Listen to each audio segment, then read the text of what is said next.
Yo,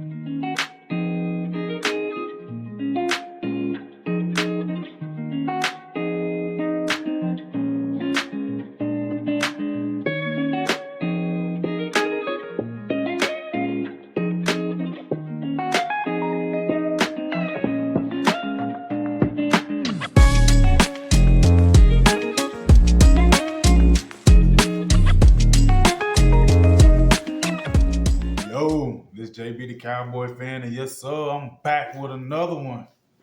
And I told y'all, man, I'm gonna stay on Parsons' throat, bro. I'm sorry, man, but what did he do against the Giants? No show. Wasn't there at all.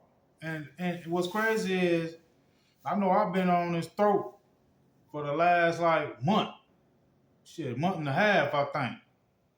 And now I'm starting to hear other, you know, people saying it and not to down Micah or say Micah ain't this or Micah, you know what I'm saying? Like, he's a good ass player. You know what I'm saying? Don't get me wrong with my critique with him, but I just expect more from him because I think he has the talent to give us more, to be dominant.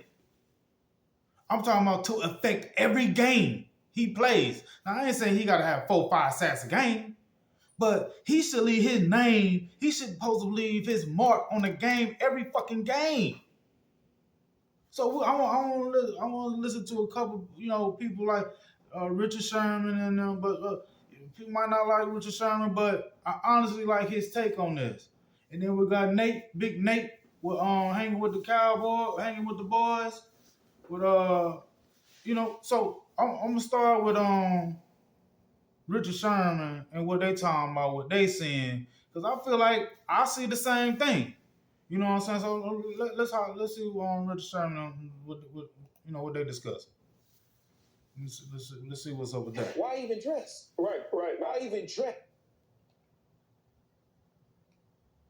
If you feel that way, why even dress? I'm not down on it. I think this is just one game. Right. Yeah. I think the next game he'll play better. In the next game after that, he'll be a participant. Well, I just want him to be a participant. He was saving himself. But that's you're right, Skip, because games like this you usually feast as a defensive line. That's one right. of the worst offensive lines That's right. in the National Football League. Saving yourself for what though? That's I didn't say saving himself. I did. Oh, okay. No, I was joking. Maybe he's saving himself for the stretch run, right? No. But what I'm saying is this is why he isn't right now in the conversation with elite guys like Max Crosby, That's like right. Myles Garrett, Right. like T.J. Watt. Mhm. I mean, even Daniil Hunter. Yeah. I mean, Nicholas John Bosa isn't having a season he wanted. He only has 4.5 sacks on the season, but every game I'm sure he's going to log a stat. Yep. He's going to get at least tackle. He's still making an impact. Hit, some hurries. He's pass rushing still at a high rate. But there are guys. I mean, Khalil Mack is having a pretty good season. He's got less sacks than a guy Justin. Out of Baltimore. Khalil Mack got 9 sacks. He's got, I think, 8.5 sacks on the season. Their defense is playing well, but you got to find a way if you want to be in that conversation. You're talking about Lawrence Taylor conversation. Nope. Yeah. Like, I said it. Hits me with that, Skip, because it's not impactful enough. You can't have a conversation about Lawrence Taylor or anybody like that if you disappear for long stretches of the season like that. I want you to get it because don't mention Lawrence Taylor and him in the same sentence. Damn right. When you get it, I'll understand. But if we go back 2 years ago, I can't. If we got to go back 2 years, you can't put him in the conversation. So, okay. Got it. But I'm just saying, at that point, and you say you're cherry picking. No, it was an orchard. That's what I'm picking. I'm picking the whole orchard because he had game after game where he wrecked the opposition. He had some games where I would just say, my God, he had a game against Washington where he destroyed their little quarterback. And I'm saying, this is unbelievable. He had a game in New Orleans on a Thursday night where he just destroyed New Orleans. He's a talented guy. The problem with Mike, in my opinion, and I can be wrong, I don't be right at everything. Some things I'm right about, some things I'm wrong about. He has a motor that's not high at all times. His motor to be in that conversation with the ones of some of the guys that Richard mentioned at the beginning of the season, I picked him as our defensive player of the year. Okay. Since then, I don't know if he's even going to make his performance this year. You want to see a guy like this with this unlimited potential show up. Show up. Show up. That's what you want to see. You want to see him show up. So that's my sentiments exactly. That's all I'm really saying, bro. I'm not trying to down this dude or try to say he ain't this or say he ain't that. I'm just saying your play on the field, it should stand out. I mean, like, bro, you ain't up there with these guys. Look, check it here. Check it here. We got Danielle Hunter, Minnesota. He leading the league. Well, he tied in the league with Myles Garrett with 11 sacks. So we got Danielle Hunter in Minnesota, Myles Garrett of Cleveland with 11 sacks apiece. Then you got TJ Watt next with 10.5. Then you got Max Crosby with the Raiders with 9.5. Khalil Mack, 9. Josh Allen with Jacksonville, 9. Trey Henderson with the Bengals, 8.5. Justin Maduke, I can't pronounce his last name. Maduke with Baltimore, 8.5. Kayvon Thibodeau, he got 8.5. Hassan Reddick, 7.5. He's tied with Michael Parsons with 7.5. That's actually 1, 2, 3, 4, 5, 6, 7, 8, 9, 10. He's the 11th player on the list with 7.5, and he right there with Leonard Floyd, Jonathan Grenard. I mean, they all right there in that 7.5 to 7 sacks.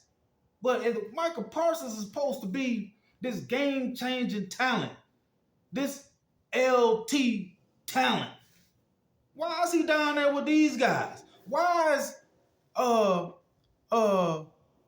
Hassan Reddick and Kayvon Thibodeau right there with him?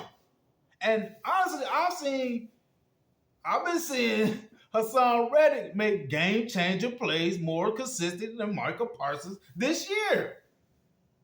I hate it, bro. I'm sorry to say it, man. I keep saying he overrated. We're overrating this guy. And if you don't like Richard Sherman or Keyshawn Johnson or what Skip them said, let's listen to Big Nate. We're hanging with the boys and their perspective of what Michael Parsons doing or ain't doing or where he should be or shouldn't be. We got more depth at defensive end, and we got talent that's coming and talent that's been there. And Dante Fowler he was legit when he was in Atlanta or was in LA? Both places. Both places. Yeah. And Williams coming. This dude is playing, and he is coming. So now we're lacking that linebacker by that same reason Jess gave at the beginning of the year. We need that help, that big bang back there. So you're that athlete. You know, he's that athlete that if anybody can make that transition, that's him. Mm-hmm. So now it comes down to, are you mature enough to accept the situation? Are you mature enough to go study film? That linebacker. How you gonna study film when he doing a podcast? On top and rush and do your thing. You the most athletic guy. It's another thing when a guard goes down, center crosses over. Do you ride with that guard? Do you fill up? Or do you get to the outside out of that center? Depending on what the formation is and what the backfield is. Is he smart enough to do that? Do he want to do that extra study? Or do he want to get a wild hat and do like you and shoot off the face? Nah. Nothing wrong with wild hat. His quote was, like I said, it was scheme. They decided they wanted me no control of what's called what I'm doing. I just got to have faith in the coaches and what's going on, things like that. Bro. You are for that's a sorry statement. That's a sorry statement, bro. You are too good and too valuable to this team. What this statement should have been, and Jesse correct me, is, hey, I'm going to play where I am needed. I will be an impact. I will do the job that is necessary for this team to be successful. How would you state that, Jess? Couldn't have said it better myself. Come on, man. Don't do that, man. Don't let today's society bend you the wrong way. You going to get paid, Mike. Parsons gonna get paid. Why would he You worry gonna about get not like getting CeeDee paid? Lamb. 4 or 5 weeks ago, we going off. But the bottom line is, we know ownership, and ownership does do what for their own. Take care of them. Take care of them. So let me ask you this. Come on, man. CD had a similar little, not in the same words, but he had a little rant, made it well known, like, I need the ball. Mike is making it well known, like, Give me the ball. okay. Mike is saying, hey, Give me the damn ball. I don't like Release this. me. Give me some sacks. Dangerous. Give me the damn ball. Does he get fed a little bit these upcoming games and cater to a little bit? Why he just don't go eat? Ain't he the lion? Lions don't have food handed to them. They go get it. Gets the oil. They go get their food, bro. Two of those commands or demands. That's One my kid thing, says- bro. I'm like, what? I need to pump the brakes with this Give me the dude, bro. ball. We're sputtering in offense, and I'm not getting the ball. Right? Like, if you want us to get out of this rut, 20-plus yard passing plays are up. I mean, the point total is continuing to grow. This defense ain't fell off. Whether you and then on top of Yeah, that, they let it's Philadelphia one score thing 28 to get points, bro. sacks. They let the Cardinals score 28 points. Show up on the stat sheet. Like, nothing. No show. Not a tackle, not an assist, not pressure, not nothing. Come on, Do bro. you still feel like any play that he's not rushing the passers or wasn't better? To me, They compare him to LT. You agree with him, but you don't agree with him. Correct. Okay. Okay, brother. Understand. This is. I But said see, yes. this is. I'm Nate, sorry to cut you bro. off, but I'm cutting you off. I'm sorry to do it, but I'm going to. No, Bro. you gotta apologize to him. Bro, that's not gonna get it, man. I'm sorry, man. That just ain't gonna get it. You got to do better than that, bro. I'm sorry. This is Mm-mm. the monster that they have created. That we have created. Hmm.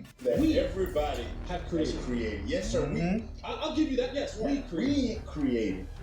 And I tried to tap the brakes and say, okay, you know what? When I've been on shows and people say, who's the best? This a cowboy. Lawrence Taylor. This Big Nate. I say, Des don't do that. Nah, Nate, we need to know. Okay, I know who needs right now to be the best, so I'll go with Michael Parsons. Come on, man. Joey Bosa is the reigning MVP. Defensive player. Dog, he can stop the run. He can take over games. And he plays just one spot. But if they ask him to drop back, he'll drop back. If you are the guy that you are supposed to be Michael Parsons, study the film, Mm-hmm. figure out the defense. Figure it out. This guy had the same defense in Seattle when they were Crying about being Them held. linebackers was eating folks up. Everybody got in paid. Seattle. So And I- this defense works, bro. And I will say this about Micah because he has rabbit ears, right? Like he is tuned into all of what's That's right. being said about him, about Yeah. his team. He's looking at like Micah. I remember watching the Magic Johnson and Larry Bird story. Okay. and there was no Okay. social media. Okay. Just to my point, like, I'm not the only one that's kind of starting to realize this. I've been saying this, but shit, it's like this, man. I'm gonna get one more time. Daniel Hunter from Minnesota, 11 sacks. Myles Garrett, 11 sacks. T.J. Watt, 10.5 sacks. Max Crosby, 9.5 sacks. Khalil Mack, 9 sacks. Josh Allen, 9 sacks. Trey Hendrickson, 8.5. Justin, the line D tackle for Baltimore. I can't pronounce the last name. 8.5 sacks. Kayvon Thibodeau, 8.5. Hassan Reddick, 7.5. Michael Parsons tied down there. Hassan Reddick, 7.5 sacks. Really? Look, I made a few videos about this dude already. I think this might be number 5. I mean to say 4, but this is gonna be number 5. So y'all like and subscribe to the channel. I appreciate y'all for listening to me. Let's go, Cowboys. man.